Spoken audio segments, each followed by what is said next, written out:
Hi everyone, welcome back to my channel. You're watching Anecdotes and this is Aisha. If you're here for the first time, please don't forget to subscribe. So ഇന്ന് നമ്മൾ discuss ചെയ്യാൻ പോകുന്ന book എന്ന് പറയുന്നത് നിഴലായി താനെ നിൻ നിഴലായി ഞാനും എന്നാണ് ഈ ബുക്കിൻ്റെ പേര്. ആൻഡ് ശ്രുതി പവിത്രനാണ് ഓതർ. യുവമേള പബ്ലിക്കേഷൻസ് പബ്ലിഷ് ചെയ്ത ഒരു ബുക്കാണ്. ലേറ്റസ്റ്റ് ബുക്കാട്ടോ, ഈ അടുത്ത് ഇറങ്ങിയതേ ഉള്ളൂ. ആൻഡ് 63 പേജസ് ഉള്ള ബുക്കാണ്. 150 റുപ്പീസാണ് ഇതിൻ്റെ കോസ്റ്റ്. കവർ ഡിസൈൻ ചെയ്തിരിക്കുന്നത് അനിൽ ഡി പ്രകാശ്. അപ്പോൾ ഓൾറെഡി ഈ ഒരു ബുക്കിനെ പറ്റിയുള്ള ഒരു ഷോർട്സ് ഞാൻ ചെയ്തിട്ടുണ്ട്. കുറച്ച് പേരെങ്കിലും കണ്ടിട്ടുണ്ടാവും എന്ന് വിചാരിക്കുന്നു.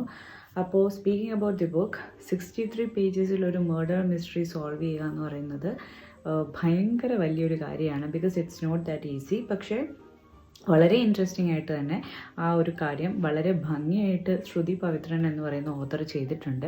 അപ്പോൾ ഇത് രണ്ട് ഫ്രണ്ട്സിൻ്റെ സ്റ്റോറിയാണ്. ഗൗരി ആൻഡ് ജൂൺ എന്ന് പറയുന്ന രണ്ട് സുഹൃത്തുക്കൾ. 1ാം ക്ലാസ് മുതൽ രണ്ടുപേരും ഒരുമിച്ച് പഠിച്ച് വളർന്ന ആൾക്കാരാണ്. ഇപ്പോൾ രണ്ടുപേർക്കും ജോലിയുണ്ട്. ആ ഒരു സ്റ്റേജ് ഓഫ് ലൈഫിൽ എത്തി നിൽക്കുന്ന രണ്ട് ഫ്രണ്ട്സാണ്. ആൻഡ് വൺ ഡേ എണീക്കുമ്പോഴത്തേക്കും ഗൗരി ഈസ് നോ മോർ. അപ്പോൾ ജൂൺ ഭയങ്കര ടെൻഷൻ അടിച്ചിരിക്കുകയാണ്. ബിക്കോസ് രണ്ടുപേരും ഒരുമിച്ച് രാത്രി ഒരു റൂമിൽ കിടന്നുറങ്ങിയതാണ്. രാവിലെ എണീറ്റപ്പോഴത്തേക്കും ഒരാൾ ഈസ് ഡെഡ്.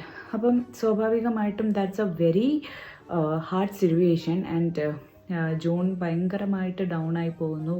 ആൻഡ് ചുറ്റുമുള്ളവരെല്ലാം സംശയാസ്പദമായി ജൂണിനെ നോക്കുന്നു. ബിക്കോസ് അവർ മാത്രമേ ആ മുറിയിൽ ഉണ്ടായിരുന്നുള്ളൂ. ആൻഡ് വാട്ട് റിയലി ഹാപ്പൻഡ് എന്നുള്ളത് ഭയങ്കര ഒരു വലിയ ക്വസ്റ്റ്യൻ മാർക്കായിട്ട് നിൽക്കുന്നു. ആൻഡ് ജൂണിനാണെങ്കിൽ ഒരു ധാരണയുമില്ല, പ്രത്യേകിച്ച് പറയത്തക്കതായിട്ട് യാതൊരു പ്രശ്നവും ഉണ്ടായിരുന്നില്ല ഗൗരിയുടെ ലൈഫിൽ. സോ അങ്ങനെ പോലീസുകാർ കേസ് അന്വേഷിക്കുന്നു. ആൻഡ് എല്ലാവരെയും സംശയിക്കപ്പെടുന്നു. ആൻഡ് മെയിൻലി നമ്മുടെ ജൂണിനെയാണ്. Because she was with her, close ഫ്രണ്ടായിരുന്നു ആൻഡ് ഒരേ റൂമിലായിരുന്നു. എന്നിട്ട് ഒന്നും അറിയില്ല എന്ന് പറയുമ്പോൾ അവർക്കത് വിശ്വസിക്കാൻ കുറച്ച് പ്രയാസം തോന്നി. ആൻഡ് സ്വന്തം സത്യസന്ധത തെളിയിക്കാൻ വേണ്ടിയിട്ട് ജൂൺ ആണെങ്കിൽ സ്വന്തമായിട്ട് കേസ് അന്വേഷിക്കാൻ ഇറങ്ങിത്തിരിക്കുന്നു. ആൻഡ് പലരെയും സംശയിക്കുന്നു. അങ്ങനെ അവസാനം ഈ മിസ്റ്ററി സോൾവ് ചെയ്യുന്നു. ആരാണ് കൊലപാതകി എന്നും എന്തുകൊണ്ടാണ് അയാൾ അങ്ങനെ ചെയ്തതെന്നും ഒക്കെ കണ്ടുപിടിക്കുന്നു. അപ്പോൾ ഭയങ്കര ഇൻട്രസ്റ്റിംഗ് ആയിട്ടുള്ള ഒരു ബുക്കാണ്. ആൻഡ് ഇതിൻ്റെ ഇടയ്ക്ക് ഇൻട്രസ്റ്റിംഗ് ആയിട്ടുള്ള പിക്ചേഴ്സും ഒക്കെ ഉണ്ട്. സോ ഇല്ലസ്ട്രേഷൻസ് ഒക്കെ യൂഷ്വലി സ്റ്റോറീസിൽ വരുമ്പോൾ അത് കുറച്ചുകൂടി ഇൻട്രസ്റ്റിംഗ് ആണ്. So it's a really quick read book and it's a very interesting one. So mysteries ഒക്കെ ഇഷ്ടമുള്ള ആളുകൾ വായിച്ചു നോക്കാൻ പറ്റിയൊരു ബുക്കാണ്. And it's an author signed book. So I'm really grateful to her for sending me this one. And blog ഞാൻ already ഒരു shorts ചെയ്തപ്പോൾ അതിൻ്റെ അകത്ത് ഇട്ടിട്ടുണ്ട്. ഹോസ്റ്റൽ മുറിയിൽ കഴിയുന്ന രണ്ട് ഉറ്റ കൂട്ടുകാരികൾ ജൂണും ഗൗരിയും. ദുരൂഹമാം വിധം ഗൗരി കൊല്ലപ്പെടുന്നു. സംശയത്തിൻ്റെ മുന്നേ ജൂണിലേക്ക് ചൂണ്ടപ്പെടുന്നു. സ്വന്തം അമ്മ പോലും അവളെ കുറ്റവാളിയായി കാണുന്നു.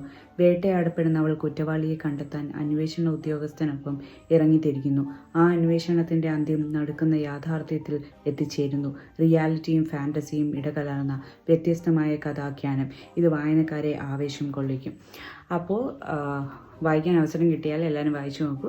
Thank you so much for watching. By.